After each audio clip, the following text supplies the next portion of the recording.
Good morning, everybody. Happy Friday.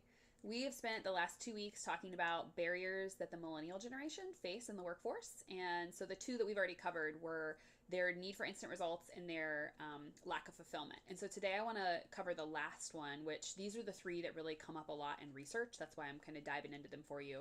So the last one is the comparison reality that they live in. So they are in a constant state of comparison. And you are probably not surprised by that because I don't care what generation you are, you absolutely, unless you are the minority, struggle with comparing your life to other people's. And so I would ask you to just think about the last week alone. Is there a time where you were most likely on a social media platform, because that seems to be where it happens the most, scrolling and you saw something, right? You saw a post about somebody's vacation or professional achievement or new job or something with their family or a restaurant they're at. I mean, it doesn't matter. It depends on the state you're in your mind at that moment. What were you comparing against?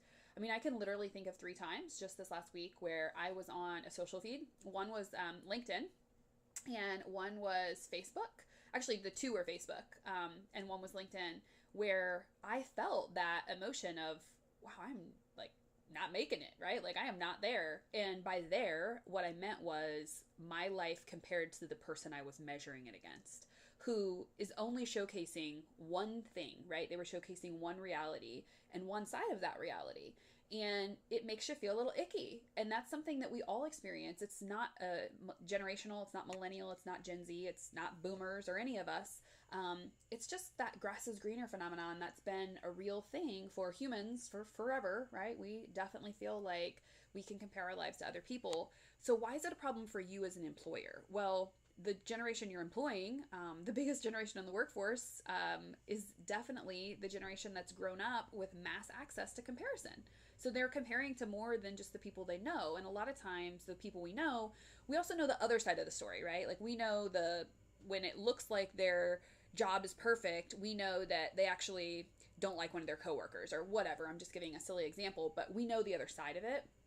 Today, we don't always know the other side of it. In fact, most times we don't, because we're looking at, most of the time, people we may not even know or people we haven't seen in forever.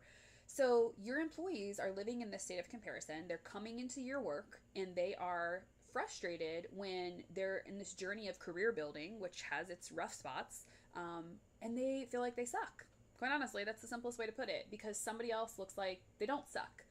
So, how would you know this is happening in your business? Well, the employee that's in a place of comparison is also the employee who fits that research statistic where 71% of people are either disengaged or just not present. So, actively disengaged or just disengaged. And the actively disengaged is even more serious because that bucket is job searching. So, then you run into that retention issue.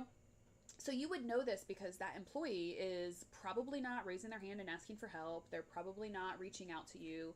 You probably have that little like gut feeling. I mean, I feel like I feel it right down in here when I know that a particular employee and I are disconnected. That's this person who's probably in a state of comparison, and something about their career journey is not feeling good and they don't feel any connection to you, their leader. And so that's the golden ticket, right? That's the solution I'm going to offer up to you today. Is that employee who's disengaged needs you. They need that connection, and you are human and you feel the feels. You know when you're not feeling connected to somebody. You can mentally check in and think about the last time that you gave somebody some advice on their performance or gave them a high five or just checked in and said, hey, how is it going? The people that hasn't happened with lately, likely, if they are in the millennial generation, who they absolutely lack the coping skills to get through this kind of stuff on their own. And again, it's not just them, but they have it in a little more, it's a little bigger in their reality. They need you. So if you're a leader in an organization today, I don't care if you're the owner, manager, if you don't even wear the title as a leader, but people kind of connect to you, then absolutely invest some time in connecting to people and helping them over those hurdles so they don't live in that state of comparison. So they can actually see that there's possibility ahead for them and that you have their back and you're going to help them get there. So happy Friday. I hope that helps.